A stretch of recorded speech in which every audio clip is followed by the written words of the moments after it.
Bonjour à toutes et à tous. Alors aujourd'hui, je vais profiter de cette vidéo pour me présenter. Je vais commencer avec la fin de mes études. Donc j'ai obtenu mon Master 2 en gestion des ressources humaines. J'ai fait un stage dans un cabinet de recrutement super, avec une dimension internationale et française. Et à la fin de tout ça, donc c'est bon, j'ai mon diplôme, c'est bon, j'ai mon stage, mais dans le cabinet, il ne recrutait pas de nouveaux arrivants. Mais avant de me lancer dans ma recherche d'emploi pour trouver un CDI, je fais une pause. Je fais une pause de 3 mois, jusqu'à l'arrivée du mois de janvier. Et là, à l'arrivée du mois de janvier, je commence ma recherche d'emploi. Mais dans ma tête, j'étais très exigeante. Et en fait, je ne correspondais pas au marché. Moi, je voulais un poste quasiment en bas de chez moi. Je voulais surtout pas qu'il soit à plus de 30 minutes de mon domicile. Je voulais vraiment y arriver très rapidement. Je voulais être super bien payée. Je voulais un très haut salaire. Il y avait plein de tâches dans les offres d'emploi. Il y avait plein de tâches que moi je voulais pas faire. Quand je lisais l'offre d'emploi, j'étais là, non, cette tâche-là, je veux pas la faire. Celle-là non plus. Non, c'est pas pour moi. Donc bref, j'avais tellement de critères que ça faisait qu'au final, en fait, soit je postulais pas à des offres auxquelles j'aurais dû postuler, soit je ratais mes entretiens d'embauche, soit je donnais pas suite, c'est-à-dire que on faisait une proposition mais finalement moi je la refusais. Et ça a duré des mois et des mois jusqu'à ce que l'APEC, l'Association pour l'emploi des cadres, me prenne en charge. Je les ai contactés, j'ai vu qu'en fait ils recevaient tous les jeunes diplômés qui allaient devenir de futurs cadres, et ils nous regroupaient dans des ateliers de plusieurs personnes. Je crois qu'on était presque 15, un truc comme ça. Et ils nous donnaient des conseils hyper pertinents. Vraiment, c'était... Je ressortais de ces ateliers collectifs ou des entretiens individuels avec ma conseillère, je ressentais remplie de confiance en moi. Et j'avais besoin de ça à cette époque-là, je me sentais seule, il n'y avait personne qui m'aidait, j'étais toute seule. Rarement j'ai senti des moments de confiance en moi tels. C'était incroyable. Je ressortais de ces ateliers et de ces entretiens lumineuse. Je sentais qu'il y avait une lumière en moi. C'était incroyable l'énergie en fait que ça me donnait. Il y avait des ateliers sur comment faire son CV, sa lettre de motivation. Il y avait des ateliers sur comment développer ses réseaux professionnels. Moi j'étais là, mais non, mais je suis étudiante, je peux pas développer mes réseaux professionnels. Enfin, je suis un bébé. Pour moi, les réseaux professionnels, c'est pour les hommes en costard-cravate. Moi, je suis pas là-dedans, je ne vais pas y arriver. Alors qu'au fait, au contraire, c'était passionnant. Comment se présenter en 3 minutes, comment se préparer à un entretien, comment connaître son marché. Il y avait plein de choses, c'était passionnant. Grâce à ça, j'ai pu développer mon réseau, j'ai pu mieux réussir ma recherche d'emploi, quand je postulais à des offres et quand je passais des entretiens. Et au bout de plusieurs mois, donc j'ai travaillé juste pendant 1 mois dans une petite agence, et par la suite j'ai obtenu un CDI. Donc j'étais consultante en recrutement en cabinet. Ça veut dire quoi? Ça veut dire que les entreprises me disaient: nous avons besoin d'un médecin, nous recherchons un ingénieur, nous avons besoin d'un technicien, nous recherchons un infirmier, un responsable marketing, quels que soient les postes. Ce que j'aime bien, c'est que c'était varié. Je devais trouver les bons profils. Donc je devais écrire des annonces, les diffuser, je devais recevoir les CV, les trier, je devais faire de la chasse de tête, je devais utiliser les réseaux sociaux professionnels pour trouver les bons profils. Je faisais passer des entretiens. Donc en plus de trier toutes les centaines et les milliers de CV que j'ai pu trier, je faisais passer des entretiens. J'étais vraiment recruteuse. Donc je faisais passer des entretiens soit par téléphone si les personnes étaient en province, soit en face à face quand les personnes étaient pas trop loin de notre cabinet. Et donc j'ai vraiment eu cette expérience de recrutement. Au bout de 3 ans, ça se passait plutôt bien, mais mon corps s'est arrêté.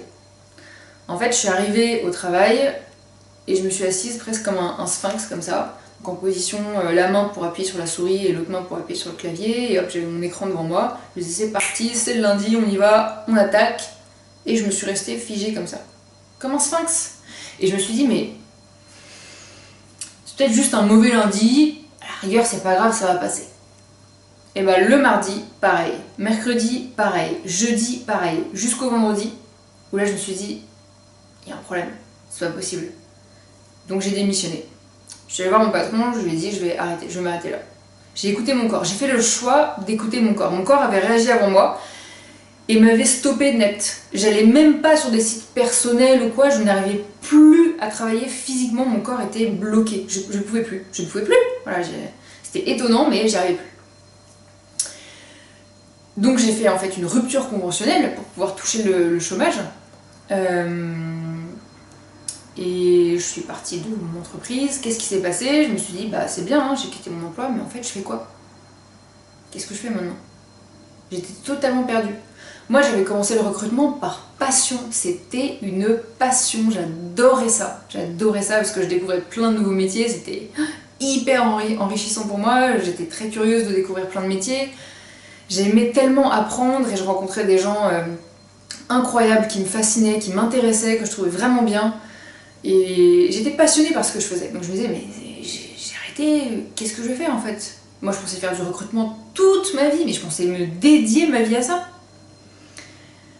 Je vais voir ma coach en développement personnel que j'avais vue 2 ans auparavant, mais plutôt pour des sujets personnels en fait. Et là, on refait 10 séances. Les sessions avec elle, c'est comme ça, c'est 10 séances. Mais là, c'était plus sur un sujet professionnel que personnel. Et petit à petit, je me suis rendu compte que pendant ces 3 ans, j'avais aidé donc les entreprises à recruter des candidats. Et là, je voulais faire l'inverse. Je voulais m'occuper des candidats pour les aider à trouver des entreprises. Je voulais être dans l'accompagnement. Je voulais aider tous ces gens qui sont en recherche d'emploi, que ce soit des personnes qui se sont fait licencier, des personnes qui se sont fait licencier au niveau économique par exemple, des personnes qui sont handicapées, des femmes qui ont des gros problèmes sociaux, ou par exemple qui se sont fait battre, etc. Des étudiants, des jeunes en difficulté, des jeunes éloignés du système scolaire ou des jeunes en pleine scolarité. Quel que soit le public en fait, je voulais aider. Dans l'idéal, vraiment dans l'idéal, je voulais m'occuper d'un public jeune. Je sais pas pourquoi, j'arrive pas à le définir, mais c'est comme ça, c'était mon idéal, je voulais aider un public qui soit démuni et jeune.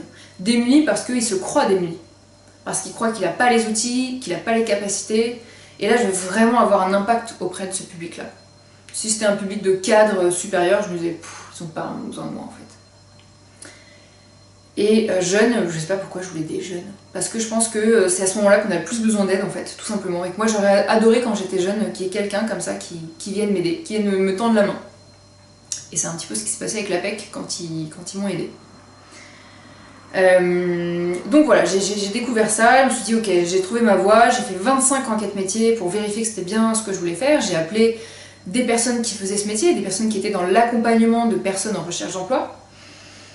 Et je me suis rendu compte, après ces 25 enquêtes métiers, en fait même à chaque enquête métier que je faisais, que c'était exactement ce que je voulais faire. C'était ça que je voulais faire. Mais j'ai pas postulé tout de suite dans des entreprises.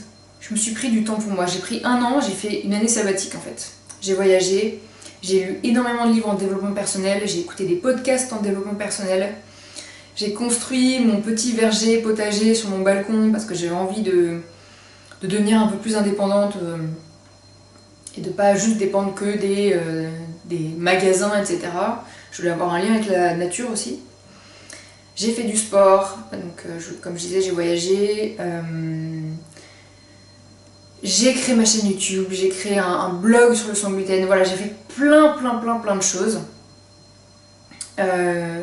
Jusqu'à ce que je commence ma recherche d'emploi et que je trouve un poste de responsable de l'insertion professionnelle en université pour aider justement de jeunes étudiants dans leur recherche d'emploi.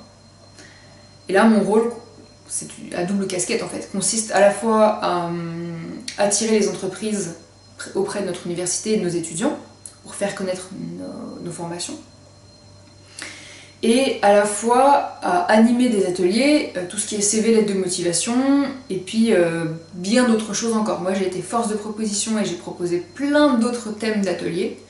Certains ont été retenus, d'autres non. Et quoi qu'il arrive, comme ici je suis sur ma chaîne YouTube, et ben je vais vous présenter tous les ateliers que j'ai créés. Voilà, tout ce que j'ai pu faire, tout ce que j'ai pu mettre en place. Je vais tout vous présenter parce que j'ai vraiment envie que ça vous aide. Donc voilà pour la petite présentation, comme ça vous en savez un petit peu plus sur moi, sur qui je suis, quel est mon parcours, quelle est ma légitimité aussi pour vous donner tous ces conseils. Vous avez dans la description de cette vidéo mon site internet, si vous souhaitez en savoir plus, si vous souhaitez un suivi personnalisé, n'hésitez pas à vous rendre dessus. En tout cas, je vous remercie d'avoir regardé cette vidéo et je vous dis à très bientôt pour de prochaines vidéos sur votre recherche d'emploi. Donc vraiment bonne chance pour votre recherche d'emploi. À bientôt, ciao!